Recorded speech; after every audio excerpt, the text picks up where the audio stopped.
Okay, so this video is for Recitation 10 for this semester. So today we're going to go through Excel.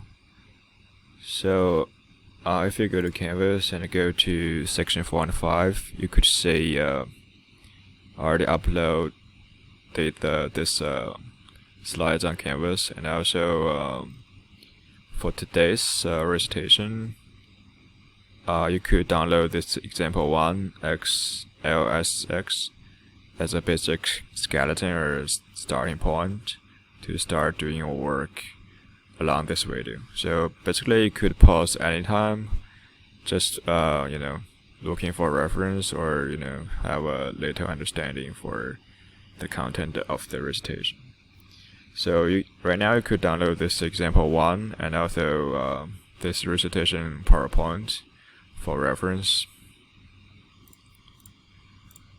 So this picture is a basic layout for the Excel. So there's a different index number from 1. There's 1. Yeah, it's from 1 all the way to 12. So there are a few things I want to mention. So the first thing is this address bar, the number 5 address bar. So if you go to this example 1, you can see if I click this cell, the address bar is going to show the address for this cell. So if I click this one, it's going to show E4. So basically in Excel, so on this side it's going to be a series of numbers from 1 all the way to, I don't know, infinite. And this is actually this is a row because it's horizontally, and for this side is from A all the way to the right side. So I think this is called the column because it is vertically. So when this row and column they cross at one point, maybe I select this one, so I check the column index first, it is D, and I check the row, it is 4 for this point. So at this crossing point, the address for this one is going to be D4. So here it is going to be the address for this cell. Okay. And also for number 6, this is a formula bar. So basically, if I do some calculation in this Excel for this one, maybe for this one, I want to do some calculation. So I could just click this cell, and for the formula bar, it's going to show the logic inside this cell. So basically, on the surface, this number is going to be the final result after this calculation, calculation in the formula bar. Okay.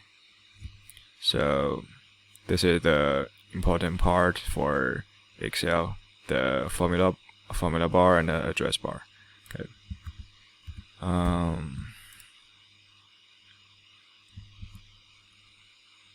And I want to show you how to actually create a new one. So if you go to this file, click on it, and you can see there's a create a new blank workbook. And also you could open something if you already created some Excel file. So if there's a Excel file existed and you want to open it, you could just click this open.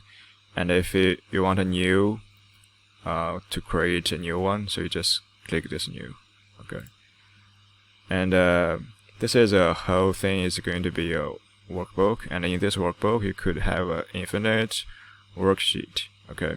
So in my workbook I only have one worksheet for this moment. So but if I want to create a new one, I just click this little cross. Okay. And it's going to be a new one. Okay. But if you don't want it, you just delete it. or you wanna give it a new name, you just right click on it and just click rename. Okay.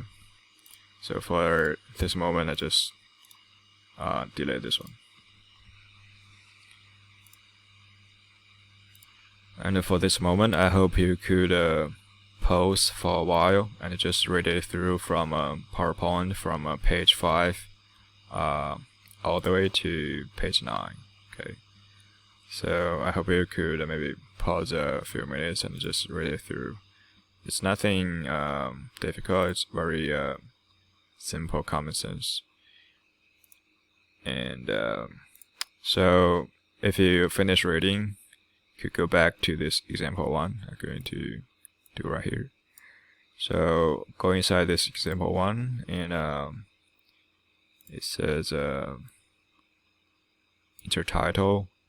So we're going to do some exercise together. So the first one is intertitle example 1 in cell. So you just double click on it. And just put example 1 in the cell. Okay.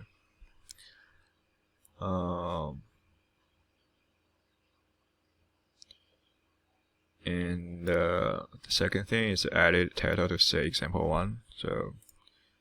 So I just double click on it and to modify, do some modify. Statement. Okay. And the next thing is intermonths, starting with January, and autofill.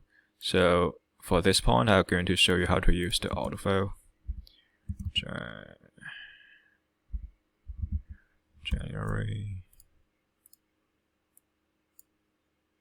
So basically, for months and numbers, you just maybe tap in the first one, and for the following thing, you go to the right corner, and there's going to be a little black cross showed up, and you just click it and hold it, and just drag it down all the way to the cell you want to stop.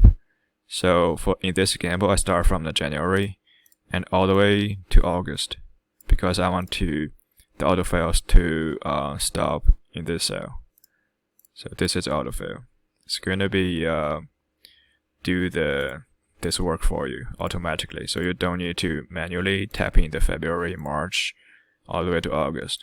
What you need to do is just tap in this January in the A5, and you just drag this black cross, just drag it down, and your work will be done automatically. Okay. And for the autofill over times, for this one, by default, it's going to be copy this number and all the way down. Okay, just copy this number. Internal copy formula. Let's say combination. So I select this cell, and in the formula bar, because I think on this slide it said I need to do some calculation by using the salary times 15%. So I just want to find the salary right here.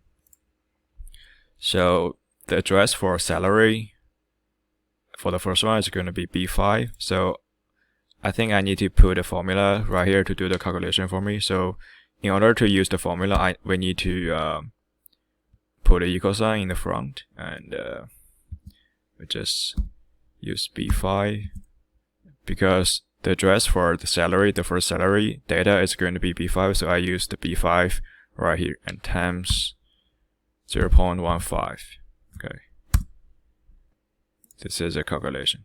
And the same logic, we use the autofill to do the following things for us. So let's see. Yeah. So you can see the logic inside by looking at this formula bar. So if I click this one, I click save 5. So in this save 5 cell, the formula inside is going to be B5 times 0.15. So I move to next cell. So for this one, it's going to be, for the C6, it's going to be B6 times 0.15. Okay, and then for the next, for the C7, the formula inside is going to be B7 times 0.15. So this is autofill. So what you need to do is just we finish the first formula, and we just drag it down. This is what we need to do. So enter the autofill mortgage payment formula. So this one, we put a equal sign in the front, and just B5 plus C5 plus D5 times the rate. So the rate is going to be right here. Of course, we could use this directly, but I want to be more decent sometimes. So the address for the mortgage rate is going to be, let's say, A16, right? A16, and press enter. But if I do this, something could go wrong, because this is autofill, and 45 is going to be B5 plus C5 plus D5 and times this 0.18, which is addresses for this one is going to be A16. But for this one, of course, this part is B6 plus C6 plus D6. But after this sign is going to be A17. But for the A17, it's nothing right here. Alright, it's nothing right here. So in this situation, we need to do absolute reference, because the only data I want to get is from this A16. I don't want to get data from here or from here. Alright, so I want to do absolute reference for this A16. So in order to do that, I just put a $sign. Let's see, where's the $sign? Yeah, right here. $sign. Just circle this A letter. So do this $sign. So, and I just use the autofill. See? So for the first part, it's going to be autofill from B5 plus A5 plus D5, and for this one, B6 plus C6 plus D6. But for the second part, because I use this $sign as an absolute reference, so this one, it's fixed. It will not change by applying the autofill. Okay, so this is a trick. So next we need to finish this pension fund. So pension fund, it's the same logic. We use this $sign. We use the equal sign in the front, and we use B5 plus D5 and times 0.25. Okay.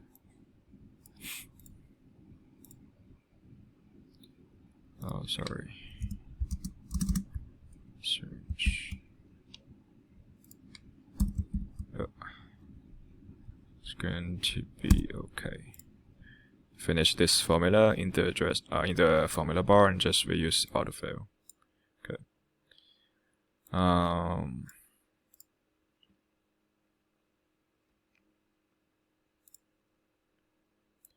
So the next column is total deductions. So it is mortgage payment plus the pension fund, then autofill. So total deduction and mortgage payment.